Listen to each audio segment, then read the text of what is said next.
সংসার সংসার একটা এমন মায়ার বন্ধন, সারাদিন কাজ করেও মনে হয় যে অস্থির হয়ে হাঁপিয়ে উঠছি। তারপর দেখবেন এই সংসার ছেড়ে কোথায় যেন যেতে মন চায় না। এত একটা মায়ার বন্ধন এবং মায়ার সম্পর্ক।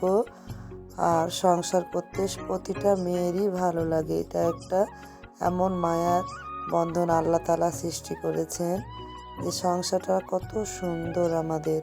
আর এইভাবে প্রতিটা মেয়ে সকাল থেকে ঘুমানোর আগ পর্যন্ত গুছিয়ে সংসারে কাজ করে আর কাজ করতে ভালোবাসে। এরই নামই সংসার। তো আসসালামু আলাইকুম আমার প্রিয় ভাই বোনেরা। আজকে আমি রান্না করব যা যা, আপনারা পুরো ভিডিওটা ধৈর্য সহকারে দেখতে থাকেন। আর আজকে আমি রান্না করব বেগুন দিয়ে বুটের শাক ভাজি, আর ছোট আড়ের মাছের বাচ্চা আলু দিয়ে, আর গড়া আলু রান্না করব মাংস দিয়ে। আমাদের মাটির নিচে যে লম্বা বড় বড় আলু হয়, জাপান মানুষ এগুলোকে গড়া আলু বলে, আপনারা কি নামে বলেন জানি না। আর এই তো আমি এখানে আদা রসুন জিরা একসাথে শিলপাটায় বেটে নিলাম সুন্দর করে। এখন আমার বাটা হয়ে গেছে, আমি মশলাটা উঠিয়ে নিচ্ছি। আর এই তো দেখেন কি সুন্দর আমি মশলাটা বেটে নিলাম। আমি শিলপাটা ধুয়ে আমি রান্নার জলে চলে আসলাম। আর এক চুলায় আমি পানি গরম করতে দিয়েছি। আর এই দিকে আমি প্রেসার কুকারে বুটের ডাল আর বেগুন একসাথে সিদ্ধ করে নিব, যাতে রান্নাটা আমার অল্প সময় তাড়াতাড়ি হয়ে যায়। আর এই জন্য আমি সব শাক দিয়ে দিলাম। আর এখন আমি দিচ্ছি হলুদ আর লবণ, এইভাবে দিয়ে নিলাম। এখন আমি ভালোভাবে নেড়ে নিচ্ছি। আমার নাড়া হয়ে গেছে, এখন আমি ঢাকনাটা লাগিয়ে দিলাম। আর এই দিকে আমি গড়া আলুর মধ্যে গরম পানিটা হালকা গরম দিয়ে দিলাম, কারণ গড়া আলুতে একটা লালাযুক্ত বের হয় স্বাভাবিক পানি দিলে, এই জন্য হালকা গরম পানি দিলে সেই লালাযুক্তটা বের হয় না। আর এই আলুটা আমার একটু কালো হয়ে গেছে, কারণ আমি একদিন আগে কেটে রেখে দিয়েছিলাম, সেদিন আমার দাওয়াত ছিল তাই রান্না করা হয়নি, ফ্রিজে রেখে দিয়েছিলাম। আর সেই আলু আজকে বের করে রান্না করছি। আর এরই ফাঁকে প্রেসার কুকারে আমার 2টা সিটি হয়ে গেছে, আমি এবার নামিয়ে নিলাম। আর এই তো চুলায় আমি পাতিল বসিয়ে দিলাম। আর এই দিকে আমার পানি গরম হয়ে গেছে, যেটা আমি রান্নার কাজে ব্যবহার করব। ওই দিকে আমি ভাতটা বসিয়ে দিলাম।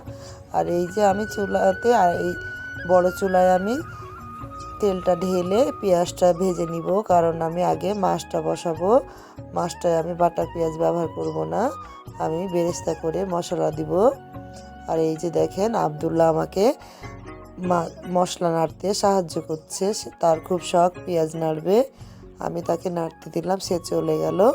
আর এখন এই যে পেঁয়াজটা বাদামি হয়ে গেছে, আমি আদা রসুন আর জিরা যেটা শিলপাটায় বাটলাম ওটাও একটু দিয়ে নেড়ে নিলাম। আমি হলুদ দিলাম, মরিচের গুঁড়া দিচ্ছি, আর এইদিকে ধনিয়া গুঁড়া দিলাম, সব কিছু পরিমাণ মতো দিচ্ছি। এখন আমি লবণটা দিয়ে দিচ্ছি। আর এই তো আমার সব উপকরণ দেওয়া হয়ে গেছে, আমি আবারও ভালোভাবে নেড়ে নিচ্ছি। আর এখন আমি গরম পানিটা দিয়ে দিলাম, যা গরম পানি দিলে তাড়াতাড়ি মশলাটা পানিটা ফুটে যায় আর রান্না খুব তাড়াতাড়ি হয়ে যায়। আর এই যে দেখেন আমি পানি দেওয়া মতোই টকবক করে ফুটতে লাগলো। আর এর ফাঁকে আমি শাকটা প্রেসার কুকার থেকে ঝাঁঝরিতে ঢেলে নিব, তার অতিরিক্ত পানিটা ঝরার জন্য। আর এইদিকে পানি ঝরবে আর ওইদিকে আমি রান্না করব। দেখেন কি সুন্দর বেগুন গোটা হয়ে আছে, শাকও গোটা হয়ে আছে, আপনারা এইভাবে করে নিতে পারেন। আর এইদিকে আমার মশলাটা কষা হয়ে গেছে, আমি মাছগুলো দিয়ে দিলাম। মাছগুলো দিয়ে আমি ভালোভাবে কষিয়ে নিচ্ছি। আর এই তো দেখেন কি সুন্দর করে আমি রান্না করছি মাটির খড়ির চুলায়। আর এই তো দেখতে পাচ্ছেন আপনারা, আমি এখন মশলা থেকে মাছটা উঠিয়ে নিচ্ছি, কারণ মাছটা ভেঙে যেতে পারে, আলু দিয়ে কষাবো আমি মশলার মধ্যে। এই যে আমি মাছটা উঠিয়ে নিলাম, এবার আমি আলু দিয়ে নিচ্ছি। আলু দিয়ে মশলাতে আমি ভালোভাবে কষিয়ে নিব। আর এই তো আমার কষানো হয়ে গেছে, এখন আমি পানি দিয়ে দিলাম, গরম পানিটা। আর দেখেন গরম পানি দেওয়ার জন্য তাড়াতাড়ি ফুটতে লাগলো, কাঁচা পানি দিলে তো তাড়াতাড়ি ফুটতো না, এতে খুব রান্না তাড়াতাড়ি হয়ে যায়। আর এই তো আমার আলু ফুটে গেছে, এবার আমি মাছটা আলুর মধ্যে দিয়ে দিব, কারণ আলুটা আমার হাফ সিদ্ধ হয়ে গেছে। আর এই তো আমি সুন্দর করে সব দিয়ে দিচ্ছি। আর আমার মাছ পুরো দেওয়া হয়ে গেল। এখন আমি ঢাকনা দিয়ে ঢেকে দিব। আর এই যে ঢাকনা খুলে দেখলাম কি সুন্দর টকবগিয়ে ফুটছে। মাছটা আমার হওয়ার পথে। এখন আমি ধনিয়া পাতার কাঁচামরিচ ছিটিয়ে দিচ্ছি। নামানোর আগ মুহূর্তে দিয়ে দিবেন। ধনিয়া পাতার সেন্টটা তরকারির ভিতরে ঢুকে যাবে, আর আমার তো বেশ ভালোই লাগে। আর এই তো আমার দেওয়া হয়ে গেছে। আর এই ঢাকনা খোলা মাত্র তো এত সুন্দর একটা ঘ্রাণ বের হয়েছে। যখন আপনি রান্না করবেন তখন বুঝতে পারবেন। এইভাবে আপনারাও রান্না করবেন, জানি না আপনারা কীভাবে রান্না করবেন, আমার মতো করে রান্না করবেন, নিশ্চয়ই ভালো লাগবে। আর এই তো আমার রান্নাটা শেষ হয়ে গেছে। আমার আলু দিয়ে মাছ হয়ে গেল। আবারও আমি চুলায় পাতিল বসিয়ে দিব। আর এই তো আমি পাতিল বসিয়ে দিলাম। এখন আমি তেল দিয়ে দিচ্ছি, কারণ আমি এখন গড়া আলু রান্না করব মাংস দিয়ে গড়া আলু খেতে আমার খুব ভালো লাগে। আর তার জন্য আমি তেলের মধ্যে মাংসটা দিলাম, একটু আমি ভেজে নিব লবণ হলুদ দিয়ে। এই যে এখন আমি হলুদ দিব আর লবণ দিব। আমার হলুদ লবণ দেওয়া হয়ে গেল। এখন আমি ভেজে নিব সুন্দর করে, যাতে মাংসের গন্ধটা না থাকে। এটা আমার পোলট্রি মুরগির মাংস। আর এখন আমি এর সাথে আমি কাট মশলা, গরম মশলা, লং সেটাও দিয়ে দিব। যত ভাজা হবে মশলাটা তত সেন্ট বের হবে। আর আমি দুটোকে একসাথে ভালোভাবে ভেজে নিচ্ছি। আর এখন আমি আলুটা আবার মশলা দিয়ে ভেজে নিব। আর এই তো আমি হলুদ দিয়ে দিলাম। হলুদ দিয়ে ভালোভাবে নেড়ে নিচ্ছি। আর এই তো দেখেন কি সুন্দর আমি আলু মাংস ভালোভাবে কষে নিচ্ছি। আর এরই মধ্যে আমার আলু মাংস কষানো হয়ে গেছে। আমি এখন পেঁয়াজ দিয়ে দিলাম। আর বাকি যেগুলো মশলা আবারও দিয়ে নিব। ততক্ষণ আমি পেঁয়াজ দিয়েই নাড়তে থাকবো, যতক্ষণ না পেঁয়াজটা একটু বাদামি কালার হয়। আর হয়তো আমার সব বাদামি কালার হয়ে গেছে। এবার আমি আবারও হলুদ, মরিচ, আর এই যে দেখেন আমি মশলা দিচ্ছি, লবণ আর ধনিয়া গুঁড়া সব দিয়ে দিলাম। অল্প পানি দিয়ে আমি মশলা কষাতে থাকছি। আর এই তো আমি এখন দিলাম আদা রসুন জিরা বাটাটা। আবারও আমি ভালোভাবে কষিয়ে নিব। আর মশলা যত কষাবেন তত রান্নাটা ভালো হবে, এটা মনে হয় আমাদের সবার জানা।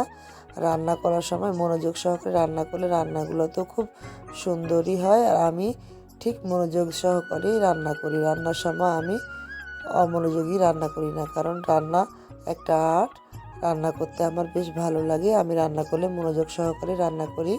আমার বাসায় সবাই আমার হাতে রান্না পছন্দ করে।